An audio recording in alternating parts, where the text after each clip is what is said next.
नमस्कार। और आज के इस दूसरे एपिसोड जो प्राणायाम सीरीज में है, जो योग साधना की सीरीज है, उसमें आप सबका स्वागत है।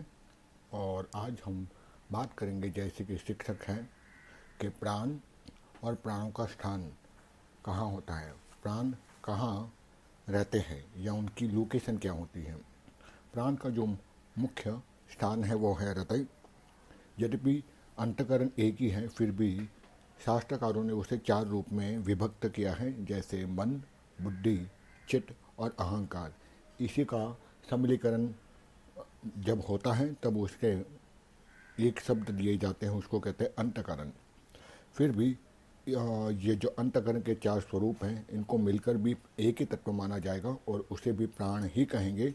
और उसी प्रकार प्राण के पांच स्वरूप या पांच लोकेशन होते हैं। मुख्य प्राण तो एक ही है, लेकिन फिर भी प्राणों को पतंजलि ऋषि ने पांच उसके प्रकार बताए हैं। वो है प्राण, अपान, व्यान, उडान और समान। यह वृत्ति भेद से कहे गए हैं, क्योंकि इन सब के अलग अलग फंक्शनैलिटी है। प्रधान जो प्राण है उसको मुख्य प्राण कहा गया है। यह अहंकार के साथ जब संयुक्त होता है यह प्राण, तो ये हृदय में निवास करता है। इन पांचों में से प्राण और अपान ही महत्वपूर्ण कार्य करते हैं। जैसे प्राण का स्थान है हृदय, अपान का जो स्थान है वो गुदा, जो लोअर जोन है, गुदा लिंग स्थान है वहाँ पर। समान जो है, जो समान रूप से फैला हुआ है, लेकिन मुख्य रूप से नाभि के क्षेत्र में उसका प्रवाह रहता है। उडान नाम का जो प्राण है, ये कंठ में जो नेक रीजन है वहाँ पर रहता है। और जो व्यान नामक जो प्राण है, ये पूरे शरीर में व्याप्त होता है। तो जब भी शरीर का अंत होता है तो ये प्राण पूर्ण रूप से पांचों प्रकार से धीरे धीरे अपनी कार्य क्षमता खत्म कर देते हैं। और उन स्थानों पर जहाँ उनकी कार्य रहती है वहाँ पर निष्कासन होने के कारण वहाँ पे डिकेइंग फॉर्मेशन बनना शुरू हो जाता है। अब हम बात करेंगे प्राणों के जो उप प्राण हैं उसके क्या कार्य हैं। जैसे उप प्राण, जैसे प्राण तो पांच हैं, प्राण, अपान, व्यान, उडान और समान। उसके बाद उप प्राण, उसके और डिवीज़न किए गए हैं प्राणों के, उसको कहते हैं उप प्राण। और वो है नाग, कुर्म, कुकर, देवदत्त और धनंजय। ये उप प्राण है। प्राण का कार्य होता है श्वास प्रवास की क्रिया को गतिशील करना। अपान का जो कार्य है वो है मल निष्कर्षण करना, क्योंकि अपान तो वही जो प्राइवेट पार्ट है जो मल निष्कासन वाला क्षेत्र है वहाँ पर रहता है, इसलिए उसका मुख्य काम है मल का निष्कासन करना। समान का जो कार्य है वो पेट के क्षेत्र में नाभि पर रहता है, इसलिए उसका कार्य है पाचन क्रिया को संतुलित करना। उड़ान का कार्य है भोजन को निगलना, इसलिए वो कंठ प्रदेश में है। और उड़ान जीव को सुषुप्ति अवस्था में भी लेके जाता है। और यह मृत्यु के समय सूक्ष्म शरीर को, यही जो उड़ान है वो सूक्ष्म शरीर को स्थूल शरीर से अलग भी करता है। फिर जो पांचवा है वो है व्यान। व्यान क्या करता है, वो पूरे शरीर में फैला हुआ है, इसलिए ये रक्त संचालन का काम बहुत अच्छी तरीके से करता है। जिसका ब्लड सर्कुलेशंस या सेंट्रल नर्वस सिस्टम के इसमें इश्यू रहता है, ब्लड से रिलेटेड इश्यू रहता है, low blood pressure, high blood pressure, cardiac arrest, उनका व्यान नामक जो प्राण है वो पूरी तरह से डिस्टर्ब हो जाता है। यही कारण है कि ब्लड सर्कुलेशन का ये मुख्य फंक्शनैलिटी करता है, तो उसमें वो डिस्टर्ब हो जाता है। फिर जो उपप्राण की हम बात करते हैं तो उपप्राण में पहला आता है नाग। नाग से क्या होता है, नाग नामक ये जो प्राण तत्व है, ये इसके कारण हमें खांसी आती है। और हम जो डकार लेते हैं, जिसको बेल्चिंग कहते हैं अंग्रेजी में, वो बेल्चिंग जो आती है, डकार आती है, वो नाग नामक प्राण के कारण आते हैं। ये उसकी फंक्शनैलिटी है। उसके बाद आता है कुर्म। कुर्म का मुख्य का जो काम है वो आँखों को खोलना, आँखों को बंद करना, जो पलक झपकती है हमारी, और आँखों को देखना का जो कार्य क्षेत्र है यह कुर्म नामक प्राण करता है। फिर आता है कुकर। कुकर के द्वारा हमें भूख और प्यास का एहसास होता है, क्योंकि कुकर नामक प्राण का काम ही है कि हमें भूख प्यास को लगाना और उसको महसूस करना। फिर आता है देवदत्त नामक प्राण। देवदत्त नामक प्राण जम्भाई लेने का कार्य करता है। तो जब भी हमें आलस्य आता है, जब हमें लेटने का, काम करने का मन नहीं होता, वी फिर रेस्टलेसनेस एंड लिथार्जिक, समझ लीजिए ये देवदत्त नामक प्राण कुछ अधिक मात्रा में फैल चुका है, इसीलिए आपको बहुत ही ज़्यादा आलस्य या आपको काम ना करने की इच्छा हो रही है। फिर आता है धनंजय नामक प्राण। अब धनंजय नामक जो प्राण है, ये मृत्यु के उपरांत शरीर को विघटित करता है, उसको तोड़ता है, उसके मॉलिक्यूल्स को शरीर को तोड़ता विखंडित करता है। और जिस मनुष्य का प्राण ब्रह्मरथ से, जो मुख्य प्राण है, यदि वहाँ से जहाँ पर क्राउन चक्र रहता है उसको, उस क्षेत्र को ब्रह्मरथ कहते हैं। तो जिस व्यक्ति का या मनुष्य का या जीवात्मा का प्राण ब्रह्मरथ का भेदन कर सिर से होकर बाहर निकलता है, वो पुनः इस पृथ्वी लोक में, इस लोक में पुनः जन्म नहीं लेता। यह शास्त्र की बात है। अब हम बात करेंगे तीसरे अध्याय में प्राणों का वर्णन। प्राणों का भी वर्णन होता है जरूर। जैसे प्राण होता है रक्त स्वरूप, लाल, मणियुक्त और प्रवाल के, इसका एक वर्ण रहता है, उसका एक आकार ना बोल के उसका जो वर्ण है, कैसा वो दिखता है उसका, वो होता है वर्ण प्रवाल युक्त, लाल युक्त और रक्त युक्त। फिर अपान, अपान का जो है वो मध्य में रहता है, ना एकदम ही लाल है ना एकदम ही नीला है, उसका रंग इंद्रगोप के समान माना गया है। और फिर आता है समान नाम का रंग, उसका है प्राण और अपान दोनों के बीच का जो रंग है वो समान का रंग आता है। और यह रंग शुद्ध दूध या जो स्फटिक मणि होता है उस समान धवल स्वरूप का रहता है और स्नेहयुक्त और चमकीले रंग का रहता है। उसका बाद आता है उड़ान का रंग। उड़ान धूमिल धवल की तरह रहता है, एक वाइटिश लेयर रहता है। और अंतिम याता व्यान जो सर्वत्र विद्यमान रहता है, इसका जो रंग है वो ज्योति की किरणें ज्योति आती है गोल्डन टाइप, उस प्रकार की उसकी एक किरणें का जो स्वरूप है वो व्यान का रहता है।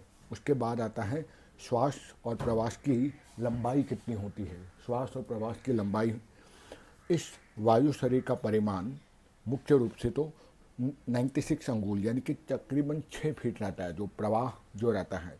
और श्वास छोड़ते समय उसकी जो साधारण लंबाई जो रहती है वो होती है 12 अंगुल। 12 अंगुल हम कैसे देखते हैं, वो होती है आपके नथुनों से नाक के नीचे आप अपनी पूरे हाथ को पंजे को मिला दीजिए, जैसे पंजा बनता है, तो जो अगर आप उसको वर्टिकल फॉर्म में रखते हैं नखुन के नीचे तो 4 अंगुल बनती है।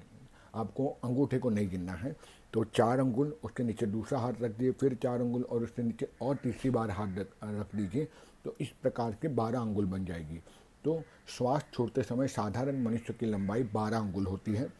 इंच में अगर इसकी बात करें कि 9 इंच के आसपास रहता है। जब हम गायन करते हैं तब लंबाई 16 अंगुल बन जाती है, तकरीबन 1 फुट। खाना खाते समय यह श्वास की लंबाई 20 अंगुल जो कि आती है तकरीबन 15 इंच की।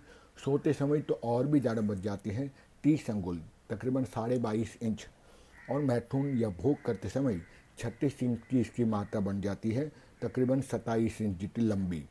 यही कारण है कि जो लोग बहुत ही भोग प्रकृति के रहते हैं उनका जो जीवन का जो यात्रा है कम होने लगती है। हमारे श्वास ही हमारी जीवन है, जितनी हम कम श्वास लेते हैं उतनी ज़्यादा हमारी आयुष्य में वृद्धि होती है। यही कारण है प्राणायाम करने वाला जो योगी है, जो अभ्यासी है, वो बहुत ही लंबी आयुष्य जीता है, ना कि एक भोगी इंसान जो भोग में रत रहता है, स्त्री भोग में रत रहता है, जो संसार के चिंतन में रत रहता है। उनकी लंबाई न केवल मैथुन से भोग के कारण भी 36-40 अंगुल तक चली जाती है। और जितनी ये श्वास की लंबाई बढ़ती है उतनी आपकी आयु कम होती जाती रहती है। और यहाँ पर नहीं, शारीरिक व्यायाम के समय में भी आपकी जो श्वास की लंबाई है वो बढ़ जाती है। और प्रवास में आई थिंक प्रश्वास में, मेरा मतलब है प्रश्वास के समय वायु की प्रवाह को 9 इंच का कम करने से, जो मैंने कहा कि एक एक अंगुल यदि आप कम कर लो, जितने प्राणायाम आप करोगे उतनी आपकी यह प्राण का प्रवाह का जो मात्रा है वो कम होती जाएगी। तो प्रवास जब हम करते हैं तब हम जितनी धीमी गति से और 9-9 इंच करके एक एक इंच अगर हम करते हैं, एक अंगुल कम कर देते हैं प्रवास के समय, यानी प्रवास यानी श्वासों को छोड़ना, तब उसको आयु में वृद्धि होती है ऐसे योगी को, और उसकी लंबाई में वृद्धि होने से आयु घट जाती है। अब अगले अध्याय में हम बात करेंगे, चौथा अध्याय है प्राणों का केंद्रीकरण, कि प्राण एक जगह केंद्रित कैसे होते हैं।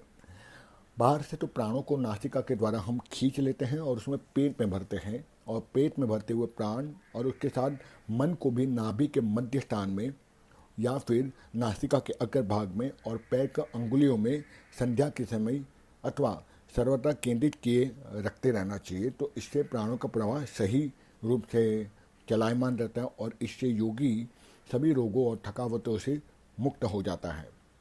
प्राणों को नासिका अग्रभाग, अब जहाँ मैं प्राणों का केंद्रीकरण नासिका के अग्रभाग बोलता हूँ, तो अग्रभाग में कुछ लोग समझते हैं कि नासिका जो नाक की जो पॉइंटेड बिंदु हैं वहाँ पर, वहाँ नहीं, बल्कि दोनों भौहों के बीच में जहाँ से नासिका शुरू होती है उसको उसका अग्रभाग कहते हैं। तो इसलिए नासिका अग्र कहा गया है। तो दोनों भंवर के बीच में, दोनों आईब्रोस के बीच के भाग को नासिका अग्र भाग पर कहा गया। तो प्राणों को इसी नासिका अग्र पर केंद्रित करने से हम वायु तत्व पर विजय प्राप्त कर लेते हैं। नाभि के मध्य केंद्र में इसको केंद्रित करने पर श्वास प्रश्वास को सारे रोग नष्ट हो जाते हैं। और पादांगुली यानी पैर को उंगलियों पर इस प्राणों को वहाँ केंद्रित करने पर शरीर हल्का बन जाता है। और जो जीवा से वायु पीता है उसको भ्रामरी प्राणायाम कहते हैं। जो जीवा से वायु पीता है वो थकावट, भूख, प्यास और बहुत सारे रोगों से अर्थात व्याधियों से दूर हो पाता है। जो दोनों ही संध्या यानी त्रिकाल संध्या मानी गई है, सूर्योदय, सूर्यास्त और मध्याह्न। तो जहाँ जब दो संध्या की बात कही गई है कि दोनों संध्याओं के समय यानी और रात्रि के पिछले 2 घंटे को आप मुंह से वायु पीते हैं और 3 महीने के अंदर आपको वाक सिद्धि मिलती है, अर्थात जगदम्बा सरस्वती विराजमान होती है यदि दोनों संध्याओं में निरंतर प्राणायाम करते हैं। और मुख से जो वायु पीता है उनको निरंतर ऐसी क्रिया करने से 3 महीने के अंदर वाक सिद्धि प्राप्त होती है, अर्थात सरस्वती विराजती है और वो विद्वान और सुवक्ता बन जाता है और वो जो बोलता है वो सही सिद्ध हो जाता है। एक प्रकार की श्राप और वरदान देने की शक्ति प्राप्त हो जाती है। और 6 महीने यदि अभ्यास किया जाए प्राणायाम का, इसी तरह से दोनों ही संध्या में अभ्यास करें और जीवा को द्वारा वायु का भक्षण करता रहे तो 6 महीनों में सारे रोगों से मुक्त हो जाता है। और जीवा मूल से यदि वायु का पान करते हुए ज्ञानी मनुष्य निरंतर इसका अमृतपान करे तो सारे ऐश्वर्य को वो भोग सकता है, ऐसा शास्त्र कहता है। और अंतिम में हम बात करेंगे